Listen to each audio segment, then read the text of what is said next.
जोहार नमस्कार। झारखंड समेत देश दुनिया की तमाम बड़ी खबरों में से कुछ प्रमुख खबरों पर आइए नजर डालते हैं। जोहार दर्शकों, स्वागत है आपका आज के ताज़ा समाचार बुलेटिन में। हम आपके लिए लेकर आए हैं झारखंड और देश दुनिया की बड़ी एवं महत्वपूर्ण खबरें। तो चलिए बिना देर किए शुरू करते हैं। सबसे पहले बात झारखंड की। दर्शकों, मत सोचिए कि सिर्फ जंतर मंतर पर हक मांगना और न्याय की लड़ाई मुश्किल है। एक दृश्य देखिए अबुआ राज के देवघर डे बोर्डिंग बालिका फुटबॉल प्रशिक्षण केंद्र की आदिवासी खिलाड़ियों द्वारा सीएम से शिकायत करने पर जिला अधिकारियों ने कार्रवाई करने के बजाय उन्हें डांटा, फटकारा और मानसिक रूप से प्रताड़ित किया। खिलाड़ियों का आरोप है कि सेंटर में उनके साथ जातिसूचक दुर्व्यवहार किया जा रहा है। 16 महीने से छात्रवृत्ति नहीं मिली है और विरोध करने पर सेंटर से निकालने की धमकी दी जा रही है। मामले की जांच के नाम पर उप विकास आयुक्त डीडीसी कार्यालय में खिलाड़ियों को डराया गया और आरोपी अधिकारी के पक्ष में बयान बदलने का दबाव बनाया गया। झारखंड के गिरिडीह जिले के गांडेय थाना क्षेत्र में सोमवार को जंगली मशरूम खुखरी खाने के बाद एक ही परिवार के 7 लोग अचानक बीमार हो गए। परिजनों द्वारा समय रहते सभी को गिरिडीह सदर अस्पताल में भर्ती कराया गया, जहां प्राथमिक उपचार के बाद चिकित्सकों ने उनकी स्थिति को खतरे से बाहर और स्थिर बताया है।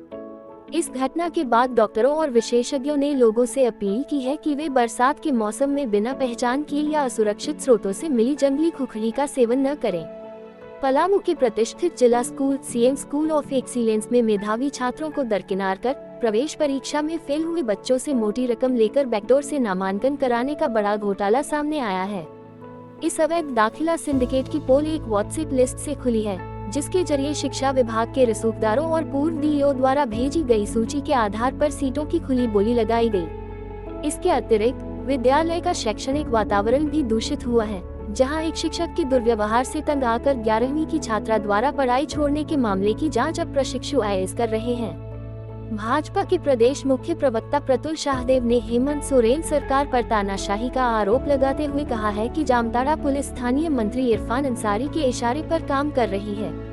उन्होंने आरोप लगाया कि एक प्रसूता की मौत पर न्याय मांग रहे भाजपा जिलाध्यक्ष सुमित शरण और अन्य नेताओं के घरों पर नियमों को ताक पर रखकर छापेमारी की गई और उनके परिवारों के साथ अपराधियों जैसा व्यवहार किया गया। शाहदेव ने प्रशासन को कथित अस्पताल तोड़फोड़ का सीसीटीवी फुटेज सार्वजनिक करने की चुनौती दी और अधिकारियों व डीजीपी को सरकार का टूल किट न बनकर संविधान के दायरे में काम करने की चेतावनी दी। मुख्यमंत्री की अध्यक्षता में झारखंड सरकार की एक महत्वपूर्ण कैबिनेट बैठक मंगलवार को दोपहर 3 बजे प्रोजेक्ट भवन में आयोजित होगी, जिसमें 2 दर्जन से अधिक प्रस्तावों पर चर्चा की संभावना है। इस बैठक में विधानसभा के आगामी मॉनसून सत्र को बुलाने की तिथि व अवधि तय करने के साथ साथ जल जीवन मिशन 2.0 से जुड़े समझौते को घटनोत्तर स्वीकृति मिल सकती है। इसके अलावा थैलेसीमिया और अन्य गंभीर बीमारियों से पीड़ित छात्रों को बड़ी राहत देते हुए उनके लिए 75% अनिवार्य उपस्थिति अटेंडेंस की शर्त को समाप्त करने के प्रस्ताव पर भी निर्णय लिया जा सकता है। रांची के शहरी क्षेत्र में बकाया भुगतान को लेकर मजदूरों की 20 दिनों से जारी हड़ताल खत्म होने से राशन कार्डधारियों को बड़ी राहत मिली है। लोडिंग अनलोडिंग का काम ठप होने के कारण पिछले 20 दिनों से जुलाई महीने के अनाज का वितरण पूरी तरह प्रभावित था, जिससे करीब 2 लाख लाभुक राशन से वंचित थे। मजदूरों के काम पर वापस लौटने के बाद गोदामों से पीडीएस डीलरों तक अनाज पहुंचना शुरू हो गया है और अधिकारियों के अनुसार अगले कुछ दिनों में सभी कार्डधारियों को राशन उपलब्ध करा दिया जाएगा। रांची की विशेष सीबीआई अदालत ने कोयला परिवहन और कथित भ्रष्टाचार मामले के आरोपी संतोष करमाली को 4 सप्ताह के भीतर आत्मसमर्पण करने की शर्त पर अग्रिम जमानत दे दी है। यह मामला साल 2025 में सीसीएल की गिद्दी कोलियरी में औचक जांच के दौरान मोबाइल फोन से उजागर हुए लाखों रुपए के संदिग्ध डिजिटल लेन देन और अवैध कोयला उठाव से जुड़ा है। अदालत ने आरोपी के भूमिहीन मजदूर होने, जाँच में सहयोग करने और सीबीआई द्वारा उसे सरकारी गवाह बनाने की अनुशंसा करने के आधार पर सर्वोच्च न्यायालय के विभिन्न फैसलों का हवाला देते हुए ये राहत प्रदान की है।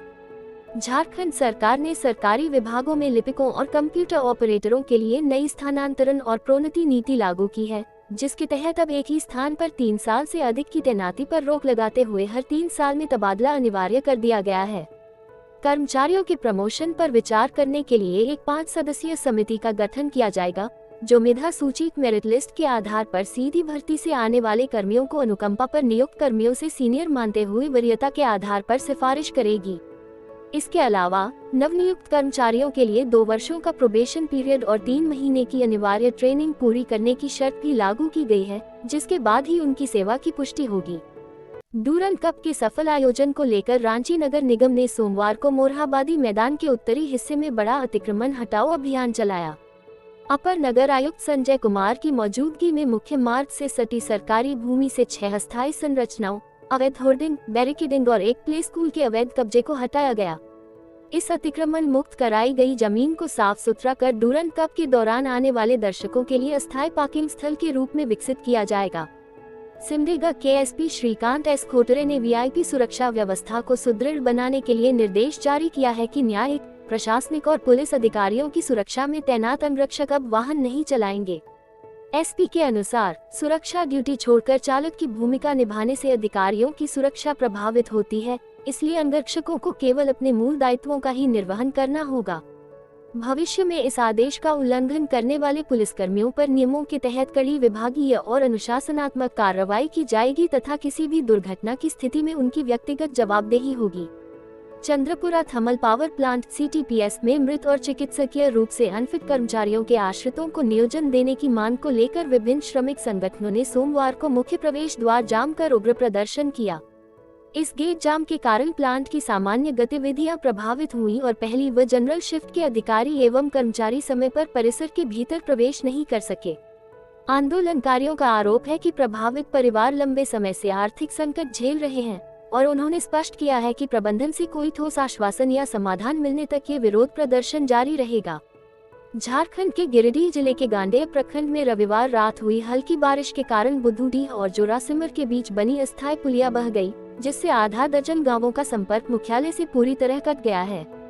प्रशासनिक उपेक्षा के कारण इस पुलिया का निर्माण स्थानीय ग्रामीणों ने स्वयं चंदा इकट्ठा कर और श्रमदान के जरिए अपनी लाइफलाइन के रूप में किया था। ग्रामीणों ने रोष जताते हुए कहा कि चुनावों के दौरान पक्के पुल के निर्माण और टेंडर की बातें सिर्फ कागजों तक सीमित रहीं और धरातल पर कोई काम न होने से अब स्कूली बच्चों व मरीजों के लिए भारी संकट खड़ा हो गया है। डूरन कप 2026 के सफल आयोजन को लेकर रांची के जिला दंडाधिकारी सह उपायुक्त श्री मंजुनाथ भजंत्री की अध्यक्षता में एक समीक्षा बैठक आयोजित की गई, जिसमें सभी विभागों को समय से तैयारियां पूरी करने के निर्देश दिए गए। मोरहाबादी स्टेडियम परिसर में 22 जुलाई 2026 से कुल 12 काउंटरों के माध्यम से सुबह 11 से अपराह्न 4 बजे तक निःशुल्क टिकटों का वितरण किया जाएगा, जिसके लिए वैध पहचान पत्र दिखाना अनिवार्य होगा। बैठक में सुरक्षा, पार्किंग, चिकित्सा, विद्युत और पेयजल जैसी बुनियादी व्यवस्थाओं की समीक्षा करते हुए अधिकारियों को आपसी समन्वय के साथ जिम्मेदारियों को समयबद्ध तरीके से निभाने को कहा गया।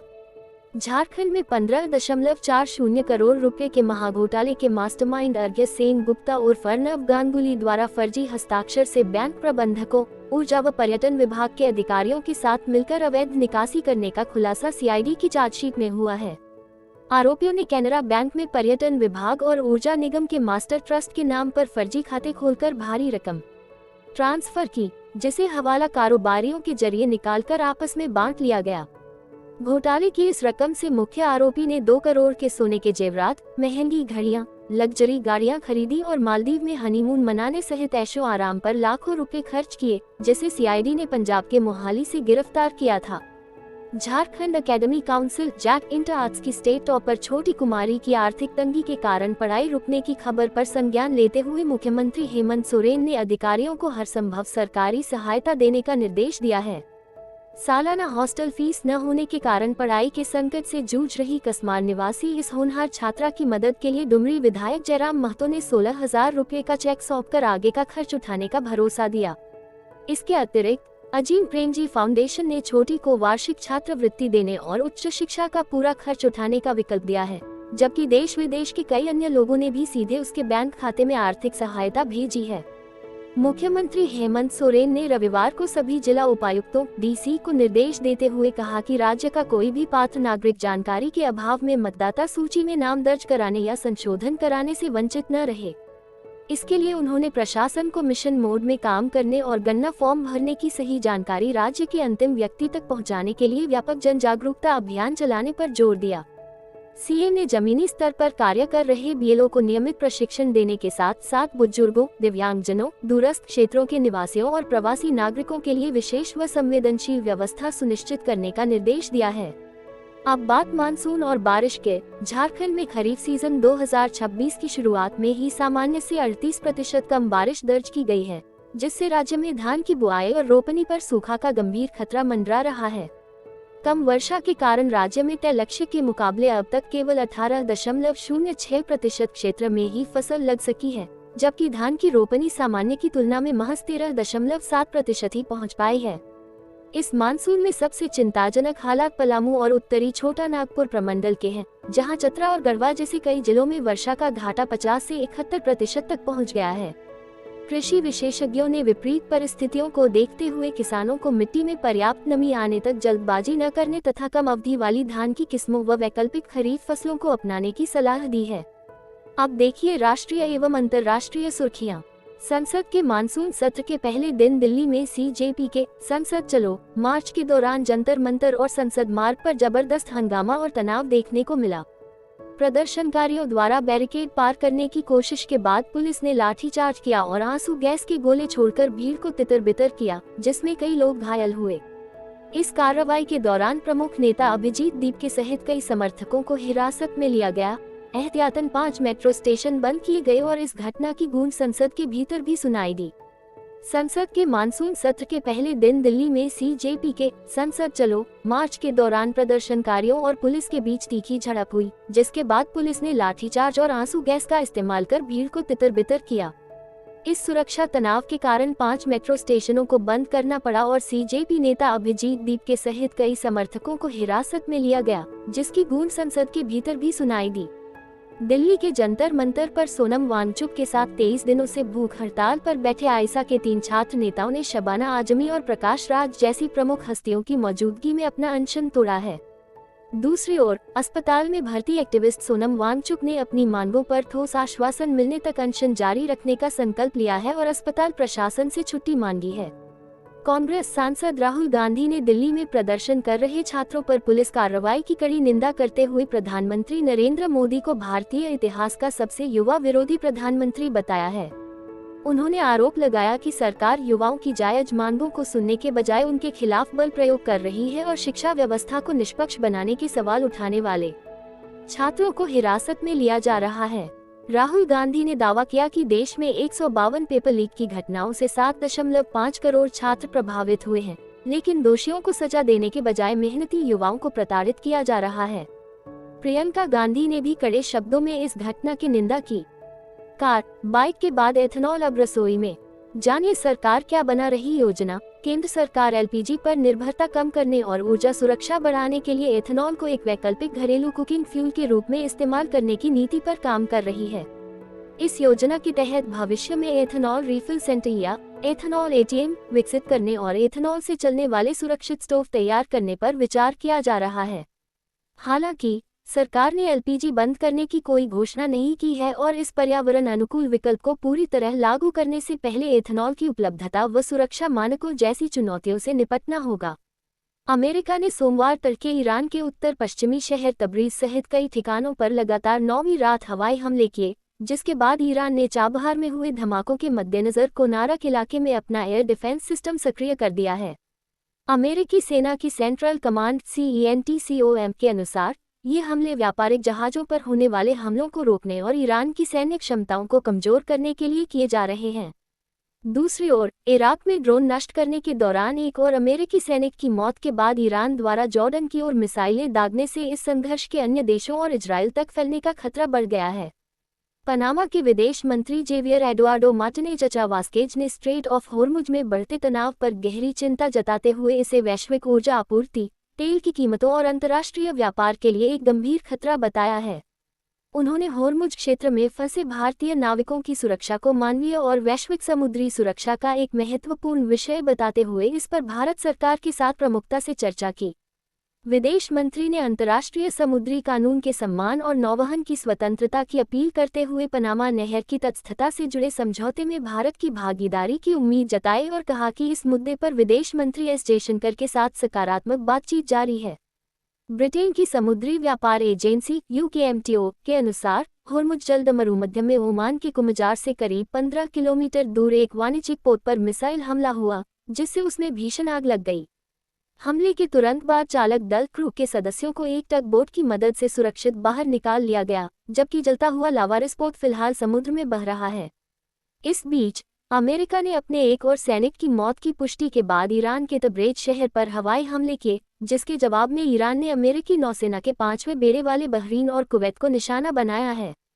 न्यूयॉर्क के न्यू जर्सी स्टेडियम में खेले गए फीफा वर्ल्ड कप 2026 के फाइनल मुकाबले में स्पेन ने अर्जेंटीना को एक्स्ट्रा टाइम में 1-0 से हराकर दूसरी बार विश्व कप का खिताब अपने नाम कर लिया है। मैच के बाद ट्रॉफी सेरेमनी के दौरान विजेता टीम को ट्रॉफी सौंपने के बाद भी अमेरिकी राष्ट्रपति डोनाल्ड ट्रंप काफी देर तक मंच पर ही खिलाड़ियों के बीच खड़े रहे, जिससे माहौल बेहद अजीब हो गया। आखिरकार फीफा अध्यक्ष गियानी इन्फेंटिनो द्वारा हाथ पकड़कर किनारे किए जाने के बाद ही कप्तान रोड्री ट्रॉफी लहरा सके और ट्रंप की यह घटना सोशल मीडिया पर तेजी से वायरल हो रही है। भारत की राष्ट्रपति द्रौपदी मुर्मू ने मोल्दोवा की राजधानी चिसिनाउ में ऐतिहासिक राजकीय यात्रा की, जहां राष्ट्रपति माया सांडू ने उनका औपचारिक स्वागत किया और उन्हें गार्ड ऑफ ऑनर दिया गया। किसी भारतीय राष्ट्रपति की मोल्दोवा की इस पहली यात्रा के दौरान दोनों नेताओं के बीच द्विपक्षीय साझेदारी को मजबूत करने, आर्थिक सहयोग बढ़ाने और भविष्य की नई संभावनाओं पर विस्तार से बातचीत हुई। दोनों देशों ने व्यापार, निवेश, सप्लाई चेन और कनेक्टिविटी को बढ़ाने पर सहमति जताई है, जिसे विशेषज्ञ यूरोप में भारत की बढ़ती कूटनीतिक और रणनीतिक सक्रियता का एक महत्वपूर्ण संकेत मान रहे हैं। ये थी आज की बड़ी खबरें। अगर आप ऐसे ही अपडेट्स पाना चाहते हैं तो हमारे YouTube चैनल को सब्सक्राइब करें, Facebook पेज को लाइक करें और इस वीडियो को लाइक एवं शेयर जरूर करें। फिर मिलेंगे अगले बुलेटिन में। तब तक के लिए जोहार और नमस्ते। कैसी लगी आपको हमारी ये खबर, ये हमें कमेंट बॉक्स में लिखकर ज़रूर से बताएं और ऐसे ही नवीनतम ताज़ा अपडेट्स, खास खबरों से रूबरू बने रहने के लिए बने रहें हमारे संग। कैमरा के पीछे से मेरा सहयोग कर रहे अजय महतो, आनंद चौहान के साथ मैं यदत पिंटू रांची।